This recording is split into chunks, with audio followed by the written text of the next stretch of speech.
ಆತನ ಕೆಲಸ AC repair ಮಾಡೋದು. ಆದ್ರೆ ಆತನ ಸಂಪರ್ಕ ಸೀದಾ ಪಾಕಿಸ್ತಾನದವರೆಗೆ. ಶತ್ರು ರಾಷ್ಟ್ರದ ಜೊತೆ ಸಂಪರ್ಕದಲ್ಲಿದ್ದಂತಹ ವ್ಯಕ್ತಿಯನ್ನ ವಶಕ್ಕೆ ಪಡೆಯಲಾಗಿದೆ. ದೊಡ್ಡಬಳ್ಳಾಪುರದ ಸೈಯದ್ ಅಬೂಬಕರ್ನ ಕಥೆಯು ಪಾಕ್ ಗ್ಯಾಂಗ್ಸ್ಟರ್ಸ್ ಜೊತೆ ಇನ್ಸ್ಟಾದಲ್ಲಿ ಈತ ಸಂಪರ್ಕದಲ್ಲಿದ್ದಂತೆ. ಉದ್ಯಮಿಗಳಿಗೆ ಬೆದರಿಸಿ ಹಣ ವಸೂಲಿ ಮಾಡುವಂತಹ ಗ್ಯಾಂಗ್ನಲ್ಲಿ ಈತ ಇನ್ವಾಲ್ವ್ ಆಗಿದ್ದ. ಕಳೆದ 2 ವರ್ಷಗಳಿಂದ ಪಾಕಿಸ್ತಾನಿ ಗ್ಯಾಂಗ್ ಜೊತೆ ಈತನಿಗೆ ಲಿಂಕ್ ಇತ್ತು ಅನ್ನೋದು ತನಿಖೆಯ ಸಂದರ್ಭದಲ್ಲಿ ಗೊತ್ತಾಗಿದೆ. ಆ ಗ್ಯಾಂಗ್ ಹೇಳಿದಂತೆ ಕೇರಳ ಹಾಗೆ ದೆಹಲಿಗೆ ತೆರಳಿ ಟ್ರೈನಿಂಗ್ ಅನ್ನ ಪಡ್ಕೊಂಡಿದ್ದಾನೆ. ದೊಡ್ಡಬಳ್ಳಾಪುರ ನಗರ ಪೊಲೀಸರು ಆರೋಪಿ ಸೈಯದ್ ಅಬೂಬಕರ್ನ ಬಂಧಿಸುವಂತಹ ಕೆಲಸವನ್ನ ಮಾಡಿದ್ದಾರೆ. ಇತ್ತೀಚಿನ ದಿನಗಳಲ್ಲಿ ರಾಜ್ಯ ರಾಜಧಾನಿ ಬೆಂಗಳೂರು ಸೇರಿದಂತೆ ಕರ್ನಾಟಕದಾದ್ಯಂತ ಕೇಂದ್ರ ಗುಪ್ತಚರ ಸಂಸ್ಥೆಗಳ ಮಾಹಿತಿಯ ಆಧಾರದ ಮೇಲೆ ನಡೆದಂತಹ ಕಾರ್ಯಾಚರಣೆ. ನಿಮಗೆ ಜೂನ್ನಲ್ಲೂ ಕೂಡ ತುಮಕೂರು ಮೂಲದ ಇಬ್ಬರನ್ನ ಬಂಧನ ಮಾಡುವಂತಹ ಕೆಲಸವನ್ನ ಮಾಡಲಾಗಿತ್ತು. ಆಗಸ್ಟ್ನಲ್ಲೂ ಕೂಡ 12, 13ನೇ ತಾರೀಕು ಆಗ್ಲೂ ಕಲಬುರಗಿಯಲ್ಲಿ ಕೇಂದ್ರ ಗುಪ್ತಚರ ಇಲಾಖೆಯ ಮಾಹಿತಿ ಮೇರೆಗೆ ಒಂದಿಬ್ಬರನ್ನ ಅರೆಸ್ಟ್ ಮಾಡುವಂತಹ ಕೆಲಸ, ಅವರನ್ನ ವಿಚಾರಣೆಗೆ ಒಳಪಡಿಸುವಂತಹ ಕೆಲಸ ಆಗಿತ್ತು. ಎನ್ಐಎ ಕಾರ್ಯಾಚರಣೆ ಕೂಡ ರಾಜ್ಯದಲ್ಲಾಗಿತ್ತು. ಇದೆಲ್ಲದರ ಮಧ್ಯೆ ಮತ್ತೊಬ್ಬ ತಗ್ಲು ಹಾಕೊಂಡಿದ್ದಾನೆ ಸೈಯದ್ ಅಬೂಬಕರ್. ಎಸಿ ರಿಪೇರಿ ಮಾಡುವಂತಹ ಕೆಲಸವನ್ನ ತೋರಿಕೆಗೆ ಮಾಡ್ತಾ ಇದ್ದ. ಆದ್ರೆ ಒಳಗೊಳಗೆ ಈತ ಮಾಡ್ತಾ ಇದ್ದಿದ್ದು ಪಾಕಿಸ್ತಾನದ ಗ್ಯಾಂಗ್ಸ್ಟರ್ಸ್ಗಳ ಜೊತೆಗೆ ಸಂಪರ್ಕ. ಆ ಮೂಲಕ ಉದ್ಯಮಿಗಳಿಂದ ಹಣ ವಸೂಲಿ ಮಾಡುವಂತಹ ಆ ಗ್ಯಾಂಗ್ನಲ್ಲಿ ಈತ ಕೂಡ ಇನ್ವಾಲ್ವ್ ಆಗಿದ್ದ. ಅದಕ್ಕಾಗಿ ಪಾಕಿಸ್ತಾನದ ಆ ಗ್ಯಾಂಗ್ನ ಸೂಚನೆಯ ಮೇರೆಗೆ ದೆಹಲಿಗೆ ಹೋಗಿ ಟ್ರೈನಿಂಗ್ ಅನ್ನ ಪಡೆಯುವಂತಹ ಕೆಲಸವನ್ನ ಮಾಡಿಕೊಂಡಿದ್ದ. ಸದ್ಯ ಈತನನ್ನ ದೊಡ್ಡಬಳ್ಳಾಪುರ ಪೊಲೀಸರು ಬಂಧಿಸುವಂತಹ ಕೆಲಸವನ್ನ ಮಾಡಿದ್ದಾರೆ. ಕಳೆದ 2 ವರ್ಷಗಳಿಂದ ಆ ಪಾಕಿಸ್ತಾನಿ ಗ್ಯಾಂಗ್ನ ಜೊತೆಗೆ ಈತ ಲಿಂಕ್ ಅನ್ನ ಹೊಂದಿದ್ದ ಅನ್ನೋದು ಬೆಳಕಿಗೆ ಬರ್ತಾ ಇದೆ. ಕೇರಳ ಹಾಗೆ ದೆಹಲಿಗೆ ಹೋಗಿ ಈತ ಟ್ರೈನಿಂಗ್ ಅನ್ನ ಪಡ್ಕೊಂಡಿರುವುದಕ್ಕೆ ಸಂಬಂಧಪಟ್ಟ ಹಾಗೆಯೂ ಕೂಡ ದೊಡ್ಡಬಳ್ಳಾಪುರ ನಗರ ಪೊಲೀಸರಿಗೆ ಮಾಹಿತಿ ಲಭ್ಯ ಆಗಿತ್ತು. ಸದ್ಯ ಆರೋಪಿಯನ್ನ ಬಂಧಿಸುವಂತಹ ಕೆಲಸವನ್ನ ಪೊಲೀಸರು ಮಾಡಿದ್ದಾರೆ.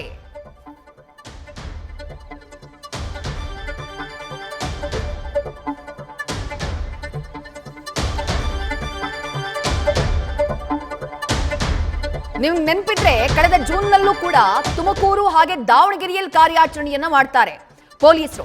ಆಗ ಕೇಂದ್ರ ಗುಪ್ತಚರ ಸಂಸ್ಥೆಗಳು ಕೊಟ್ಟಂತಹ ಮಾಹಿತಿಯ ಆಧಾರದಲ್ಲಿ ಈ ಆನ್ಲೈನ್ ನಲ್ಲಿ ಪಾಕಿಸ್ತಾನದ ಜೊತೆ ಸಂಪರ್ಕವನ್ನ ಹೊಂದಿದ್ದಂತಹ ಇಬ್ಬರನ್ನ ವಶಕ್ಕೆ ಪಡೆಯಲಾಗುತ್ತೆ. ತುಮಕೂರಿನಲ್ಲಿ 24 ವರ್ಷದ ವ್ಯಕ್ತಿಯನ್ನ ವಶಕ್ಕೆ ಪಡೆಯುತ್ತಾರೆ. ದಾವಣಗೆರೆಯಲ್ಲಿ ಜಮೀರ್ ಖಾನ್ ಎಂಬಾತನನ್ನ ಅರೆಸ್ಟ್ ಮಾಡುವಂತಹ ಕೆಲಸವನ್ನ ಮಾಡ್ತಾರೆ. ಅದಾದ ಬಳಿಕ ಕಲಬುರಗಿಯಲ್ಲೂ ಕೂಡ ಇದೇ ರೀತಿಯಾದಂತಹ ಕಾರ್ಯಾಚರಣೆ ನಡೆದಿರುತ್ತೆ. ಮತ್ತಷ್ಟು ಡೀಟೇಲ್ಸ್ ನಮ್ಮ ಪ್ರತಿನಿಧಿ ಶಿವಕುಮಾರ್ ನೀಡ್ತಾ ಹೋಗ್ತಾರೆ. ಶಿವಕುಮಾರ್, ಕಳೆದ ಕೆಲ ದಿನಗಳಲ್ಲಿ ಅಥವಾ ಕಳೆದ 1-2 ತಿಂಗಳಿನಲ್ಲಿ ಗುಪ್ತಚರ ಸಂಸ್ಥೆಗಳ ಮಾಹಿತಿಯ ಆಧಾರದ ಮೇಲೆ ಕರ್ನಾಟಕದಲ್ಲಿ ನಡೆದಂತಹ ಕಾರ್ಯಾಚರಣೆಗಳಲ್ಲಿ ಈ ಐಸಿಸ್ ಜೊತೆ ಅಥವಾ ಪಾಕಿಸ್ತಾನದ ಜೊತೆ ಆನ್ಲೈನ್ ಮೂಲಕ ಸಂಪರ್ಕವನ್ನ ಹೊಂದಿದ್ದವರನ್ನ ಹಲವರನ್ನ ವಶಕ್ಕೆ ಪಡೆಯಲಾಗಿದೆ, ಅರೆಸ್ಟ್ ಮಾಡಲಾಗಿದೆ. ಈಗ ಸೈಯದ್ ಅಬೂಬಕರ್ ಅದಕ್ಕೆ ಹೊಸ ಸೇರ್ಪಡೆ. ಬಟ್ ಈತನ ಇನ್ವಾಲ್ವ್ಮೆಂಟ್ ಯಾವ ರೀತಿಯಾಗಿತ್ತು, ದೇಶ ವಿರೋಧಿ ಕೃತ್ಯಗಳಲ್ಲಿ ಈತ ಯಾವ ರೀತಿಯಾಗಿ ಭಾಗಿಯಾಗ್ತಾ ಇದ್ದ, ಈತನ ಬಗ್ಗೆ ಪೊಲೀಸರಿಗೆ ಮಾಹಿತಿ ಸಿಕ್ಕಿದ ಹೇಗೆ ಶಿವಕುಮಾರ್?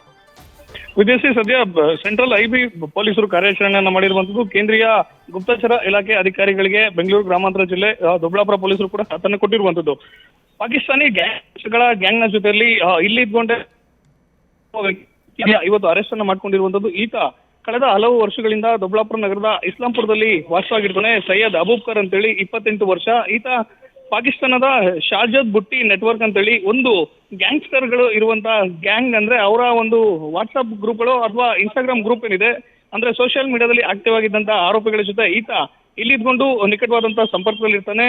ಶಾಜದ್ ಬುಟ್ಟಿ ನೆಟ್ವರ್ಕ್ ಅಂತ ಹೇಳಿದ್ರೆ ಅವರು ಪಾಕಿಸ್ತಾನದಲ್ಲಿ ಇದ್ಕೊಂಡು ಇನ್ಸ್ಟಾಗ್ರಾಮ್ ನ ಮೂಲಕವಾಗಿ ಯುವಕರನ್ನ ಸೆಳೆಯುವಂತ ಆರೋಪಿಗಳು, ಗಣ್ಯ ವ್ಯಕ್ತಿಗಳು, ದೊಡ್ಡ ದೊಡ್ಡ ಉದ್ಯಮಿಗಳಿಗೆ ಬೆದರಿಕೆ ಕರೆಗಳನ್ನ ಕಳಿಸುವಂತದ್ದು. ಆ ಮೂಲಕ ಹಣವನ್ನ ಕಲೆ ಹಾಕುವಂತ ಕೆಲಸವನ್ನ ಈ ಒಂದು ಗ್ಯಾಂಗ್ ನ ಮಾಡ್ತಾ ಇರುತ್ತೆ. ಈಗಿನ ಗ್ಯಾಂಗ್ ನ ಜೊತೆಲಿ ಈತ ಸದ್ಯ ಅರೆಸ್ಟ್ ಆಗಿರುವಂತಹ ಸೈಯದ್ ಅಬೂಬಕರ್ ಏನಿದ್ದಾನೆ, ಈತ ಇನ್ಸ್ಟಾಗ್ರಾಮ್ ನಲ್ಲಿ ಹಮೀದ್ ಮೆನಾನ್ 333 ಅನ್ನುವಂತ ಅಕೌಂಟ್ ನ ಮಾಡ್ಕೊಂಡು ಆತ ಪಾಕಿಸ್ತಾನದ ನೆಟ್ವರ್ಕ್ ನ ಜೊತೆಲಿ ಸಂಪರ್ಕದಲ್ಲಿ ಇರ್ತಾನೆ. ಈತ ತನ್ನ ಆಧಾರ್ ಕಾರ್ಡ್ ಅನ್ನ ಕೊಟ್ಟು ಆ ಒಂದು ಅಕೌಂಟ್ಗೆ, ಅಂದ್ರೆ ಹಮೀದ್ ಮೆನನ್ 333 ಎನ್ನುವಂತ ಅಕೌಂಟ್ ಗೆ ಲಾಗಿನ್ ಅನ್ನ ಹಾಕ್ತಾನೆ. ಕಳೆದ 2 ವರ್ಷಗಳಿಂದಲೂ ಕೂಡ ಈತ ನಿರಂತರವಾಗಿ ಪಾಕಿಸ್ತಾನಿ ಗ್ಯಾಂಗ್ಸ್ಟರ್ಗಳ ಗ್ಯಾಂಗ್ ನ ಜೊತೆಲಿ ನಿರಂತರವಾದಂತಹ ಸಂಪರ್ಕದಲ್ಲಿರುವಂತದ್ದು. ಅದು ಕೂಡ ಈತನ ಎಲ್ಲಾ ಕಮ್ಯುನಿಕೇಶನ್ ಅನ್ನ ಇನ್ಸ್ಟಾಗ್ರಾಮ್ ನ ಮೂಲಕವಾಗಿ ಮಾಡ್ತಾ ಇರುವಂತದ್ದು.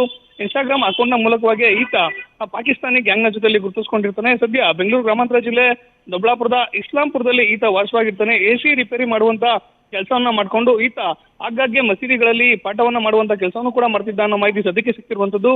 ಈತ ಅಂದ್ರೆ ಇನ್ಸ್ಟಾಗ್ರಾಮ್ ನ ಮೂಲಕವಾಗಿ ಹಮೀದ್ ಮೆನನ್ 333 ಅನ್ನುವಂತ ಗ್ಯಾಂಗ್ ನ ಜೊತೆ ಏನು ಈತ ಆಪರೇಟರ್ ಮಾಡ್ತಿರ್ತಾನೆ, ಅಲ್ಲಿ ಈತನಿಗೆ ಕೊಟ್ಟಂತ ಸೂಚನೆ ಮೇರೆಗೆ ಈತ ಕೇರಳ ಹಾಗೂ ದೆಹಲಿಗೂ ಕೂಡ ಹೋಗಿ ಟ್ರೈನಿಂಗ್ ಅನ್ನ ಪಡ್ಕೊಂಡ್ ಬಂದಿರ್ತಾನೆ ಅನ್ನೋ ವಿಚಾರ ಸದ್ಯಕ್ಕೆ ಗೊತ್ತಾಗ್ತಿರುವಂತದ್ದು. ಆದ್ರೆ ಈತ ದೆಹಲಿ ಮತ್ತು ಕೇರಳದಲ್ಲಿ ಯಾವೆಲ್ಲ ಟ್ರೈನಿಂಗ್ ಅನ್ನ ಪಡ್ಕೊಂಡಿದ್ದಾನೆ ಅನ್ನೋದನ್ನ ಮುಂದಿನ ವಿಚಾರಣೆಯಿಂದ ಗೊತ್ತಾಗಬೇಕಾಗುತ್ತೆ. ಸದ್ಯ ಈತನನ್ನ ಅರೆಸ್ಟ್ ಮಾಡುವಂತ ಕೆಲಸವನ್ನ ದೊಡ್ಡಬಳ್ಳಾಪುರ ನಗರ ಪೊಲೀಸರು ಮಾಡಿರುವಂತದ್ದು. ಅದು ಕೂಡ ಕೇಂದ್ರೀಯ ಗುಪ್ತಚರ ಇಲಾಖೆ ಕೊಟ್ಟಂತ ಮಾಹಿತಿ ಆಧಾರದ ಮೇಲೆ ಸದ್ಯ ಆರೋಪಿಯನ್ನ ಬಂಧಿಸಿ ಬಿಎನ್ಎಸ್ 113 ಸಬ್ ಕ್ಲಾಸ್ 3 ಹಾಗೂ 197 ಸಬ್ ಕ್ಲಾಸ್ 2 ಅಡಿಯಲ್ಲಿ ಕೇಸನ್ನ ದಾಖಲು ಮಾಡ್ಕೊಂಡಿರುವಂತದ್ದು. ಅಂದ್ರೆ ಸದ್ಯಕ್ಕೂ ನಿಜಕ್ಕೂ ಕೂಡ ಬೆಚ್ಚ ಕೆಲಸ.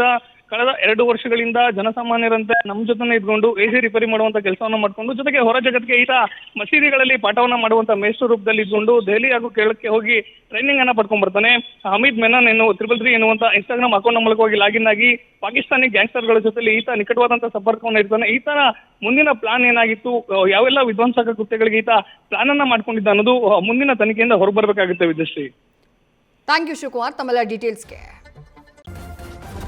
ನ್ಯೂಸ್ ಫಸ್ಟ್ ನಿರ್ಭೀತಿಯಿಂದ ನಿಮ್ಮ ಪರವಾಗಿ.